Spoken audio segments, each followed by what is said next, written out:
Hi hello வணக்கம் and welcome. Loki sir, உங்களுக்கு இது அநியாயமாகவே தெரியலையா?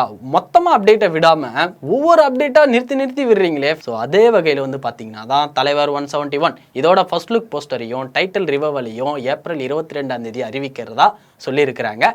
ரஜினி சாரை என்றைக்குமே நம்ம ஒரு ஹீரோவாக தான் பார்த்துருப்போம். அது பழைய படத்தில் இருந்தாலும் சரி, இப்போ ரீசெண்டாக ஜெயிலர் படத்தில் இருந்தாலும் சரி. இந்த தலைவர் 171 தலைவருக்குன்னு தனியாக ஒரு ரோலை முக்கியமாக பதிச்சிருக்காருன்னே கூட சொல்லலாம் நம்ம லோக்கி சார். இதில் பார்த்தீங்கன்னா ரஜினி சாரை ஒரு கேங்ஸ்டர் ரோல்லையும் கோல்டு ஸ்மக்லிங் பண்ணுற ரோல்லையும் லோக்கி சார் நடிக்க போகிறதா பேசிகிட்டு இருக்கிறாங்க. தென் பார்த்தீங்கன்னா இந்த கோல்டை ஸ்மகிள் பண்ணுறத நம்ம உள்நாட்டில் வெளிநாட்டில் இந்த கோல்டை ஸ்மகிள் பண்ணுறத ஒரு டீம் லீடராகவும் ஒரு கேங்ஸ்டராகவும் வச்சுருக்கிறாங்க. இப்போ இந்த டைட்டில் தலைவர் 171 டைட்டில் பார்த்தீங்கன்னா தற்காலிகமாக கழுகுன்னு வச்சுருக்கிறாங்க. ஏற்கனவே நம்ம ஃபர்ஸ்ட் லுக் போஸ்டரில் பார்த்துருப்போம். கையில் ரோலெக்ஸ் வாட்சை மாட்டிக்கிட்டு ஒரு மாதம் ஒரு போஸ்டை கொடுத்துருப்பாரு.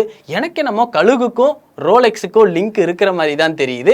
தென் பார்த்தீங்கன்னா இந்த ஃபர்ஸ்ட் லுக் போஸ்டரில் நம்ம பார்த்துருப்போம். கையில் வாட்சை மாட்டிக்கிட்டு பின்னாடி வாட்ச் ஒரு பேக்ரவுண்டை வச்சிருப்பாரு. ஸோ இதில் நம்ம பார்க்கும்போது ஃபேன்ஸாக நம்ம பார்க்கும்போது ஆஹா இது ஒரு டைம் ட்ராவல் நல்ல ஒரு மூவியாக தான் இருக்க போகுது அப்படின்னு நம்ம நினச்சிருப்போம். அங்கே வச்சாருதாங்க செக்கு லோக்கி சார்.